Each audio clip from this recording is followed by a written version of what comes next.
Nous sommes en compagnie d'Isabelle Parent, directrice de l'opération de vaccination à Laval. Isabelle, merci d'être avec nous. Ça fait plaisir, bonjour. Donc, justement, peut-être pour commencer, on s'est parlé à quelques reprises, justement, déjà depuis le début du processus de vaccination. Maintenant, il y a plus de 50% des Lavallois qui ont reçu leur première dose du vaccin. Comment perçois-tu, justement, l'opération jusqu'à maintenant? Comment ça se déroule de votre côté? En fait, vraiment bien, là. Je te dirais que, on a nos centres de vaccination qui ont ouvert, là, comme tu le sais, là, il y a déjà plusieurs mois. Et la réponse a été vraiment intéressante au niveau de la population. On a dû cesser des activités dans un de nos centres, celui qui était un peu plus à l'est parce qu'on manquait de vaccins et on ne pouvait pas faire rouler tous nos sites en même temps. Mais ce centre-là réouvrira quand on va donner les deuxièmes doses à la population. Donc, somme toute, là, ça se passe vraiment bien. Mhm. Et justement, en fait, au cours des dernières semaines, on a vu une certaine diversification du nombre de points, en fait, de services pour ce qui est de la vaccination. Donc, justement, il y a le gros centre Sport Expert, justement, qui a ouvert plus récemment. On a aussi, en fait, eu une clinique à cet endroit-là, justement, mobile, si on veut, une clinique temporaire de 100 rendez-vous dimanche dernier. Justement, le fait de diversifier les services, est-ce que l'objectif est justement d'offrir davantage de possibilités à la population d'aller se faire vacciner, de les intéresser davantage justement envers la vaccination?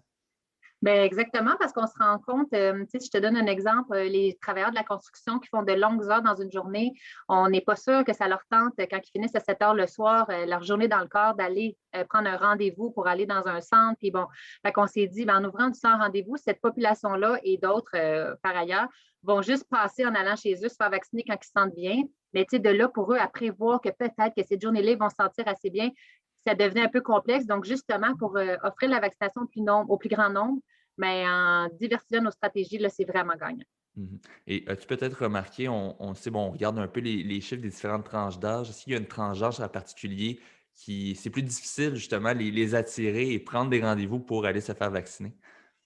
Bien, je te dirais qu'à partir de 18 ans, là, 18, 30, 40, là, c'est plus difficile. Il y a quand même beaucoup de rendez-vous de prix, mais là, on aimerait ça que le nombre de rendez-vous à venir soit plus élevé que ce qu'il y a en ce moment. On est à réfléchir à des stratégies pour aller rejoindre ces gens-là, mais c'est sûr que les plus jeunes, c'est encore difficile. Par contre, il ne faut pas oublier que ça a été la dernière tranche de population à qui la vaccination a été offerte. Donc, on reste quand même prudent là, dans les chiffres qu'on avance parce que c'est peut-être juste qu'on n'a pas encore eu le temps d'aller prendre un rendez-vous ou de se libérer justement pour honorer un rendez-vous. Donc, on est confiant là, de pouvoir les rejoindre. Mhm. Et tu l'as mentionné tantôt, en fait, le nombre de doses reçues reste un enjeu malgré tout, mais il semble quand même avoir une certaine accélération de ce côté-là. Est-ce qu'on sent qu'on reçoit un peu plus de doses justement et qu'on peut vacciner davantage ou encore là, ça reste limité? En fait, dans le mois de mai, on en a reçu quand même plus, un peu plus que ce qu'on avait là, dans les mois précédents.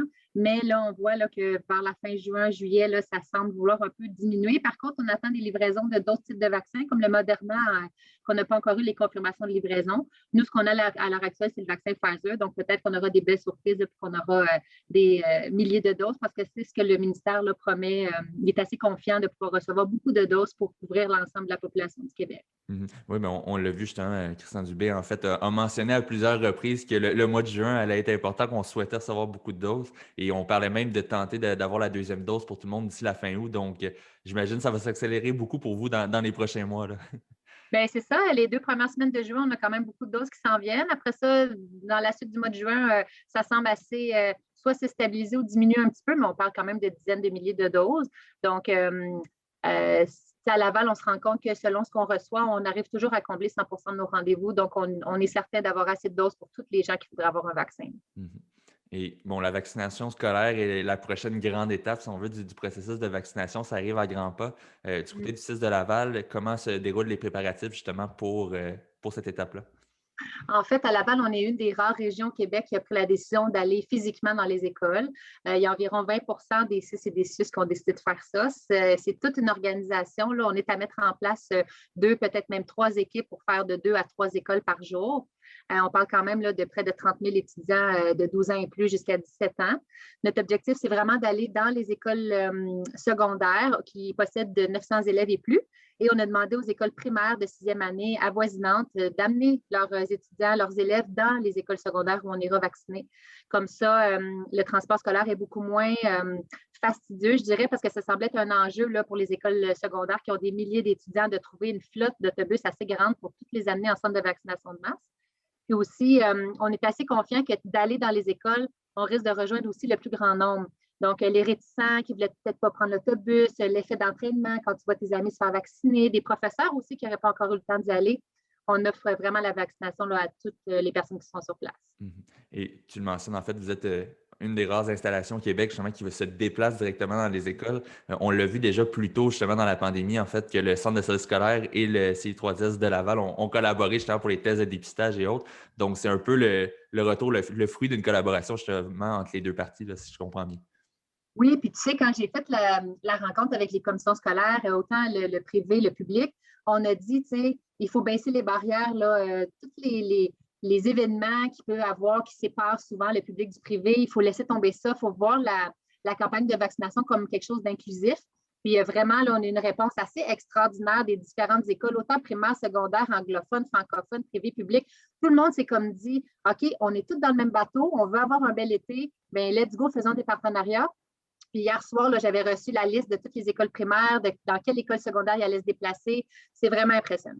Mhm. Et les écoles veulent participer, mais évidemment, pour réussir la campagne de vaccination, on doit avoir aussi l'approbation des parents et des jeunes qui veulent se faire vacciner. Comment ça se déroule de ce côté-là? Est-ce qu'on semble voir un engouement justement pour le processus qui arrive à grands pas? Vraiment, à date, si je regarde par exemple le public, Mhm. ils ont envoyé des lettres à 20 000 de leurs étudiants. Ils ont déjà reçu 10 000 réponses. Le taux d'acceptation était de 85. Donc, c'est vraiment impressionnant. Puis, ce qu'on fait, c'est que les 12-13 ans doivent avoir le consentement de leurs parents. Donc, le formulaire de consentement va être envoyé au préalable aux parents qui vont nous le retourner pour qu'on le valide. Puis, à partir de 14 ans, le jeune est libre de consentir ou non. Donc, le consentement des jeunes de 14 ans et plus se fera la journée de la vaccination sur place parce que justement, comme ça, on espère des gens qui étaient encore indécis, qui auraient peut-être senti une certaine pression de devoir le remplir à l'avance. On se dit que sur place, ils ont le temps de réfléchir, parler avec leurs amis, leurs parents, puis prendre une décision éclairée. Mhm. Et j'imagine cette étape-là, veut pas, vu qu'on va dans les écoles, justement, on a besoin de nouvelles ressources. J'imagine que le CIS est toujours prêt justement à accueillir de l'aide justement par Je contribue ou d'autres plateformes pour, si on veut réussir cette opération de vaccination dans les écoles. Vraiment, je te dirais qu'en ce moment, ce qui nous manque encore, c'est des vaccinateurs. Donc, des vaccinateurs, c'est un peu drôle. On pense que c'est ceux qui injectent, mais non, les vaccinateurs, ce sont ceux qui évaluent. Donc, il y a 5 types d'emplois qui peuvent faire ce rôle-là. C'est les sages-femmes, les médecins, les infirmières, les inhalothérapeutes.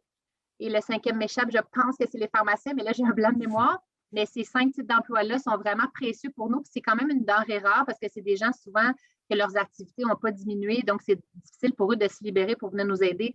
Mais vraiment, là, on lance le message que s'il y a des gens qui peuvent agir comme évaluateurs, vaccinateurs, là, de s'inscrire sur Je contribue. Mhm. Et dans nos échanges précédents, tu m'avais déjà mentionné en fait que les communautés culturelles étaient peut-être des fois plus difficiles justement à atteindre pour les intéresser justement à aller se faire vacciner. Certaines justement initiatives avaient été mises en place au cours des dernières semaines. Comment ça se déroule de ce côté-là? Est-ce qu'on est capable justement d'aller chercher ces communautés-là pour les inciter à se faire vacciner dernièrement? En fait, plus que ce qu'on voyait au début, OK. je pense que tu es au courant qu'on a mis en place des brigades Mhm. qui se déplacent selon l'information qu'ils reçoivent de la santé publique dans des secteurs qui sont peut-être plus critiques où la vaccination est moins bien acceptée, si on peut dire. Donc, ils vont en équipe de 2, ils vont faire le tour des maisons, des blocs appartements, des parcs.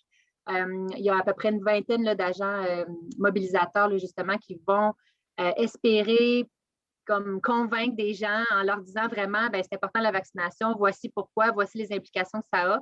Puis à date, on voit quand même des beaux résultats de ces brigades-là. Souvent, c'est des gens, on a quand même des gens qui ne parlent pas la langue non plus de la population. Donc, dans ces brigades-là, on a des gens justement qui parlent différentes langues qui peuvent rejoindre plus facilement ces communautés-là. Mhm. Bien, écoute, Isabelle, merci en fait pour toutes ces informations-là. Évidemment, on va continuer de suivre le processus de vaccination. On sent que, justement qu'on approche justement la fin de la pandémie et on va souhaiter justement des prochains mois un peu plus roses, si on veut, avec justement la fin du processus.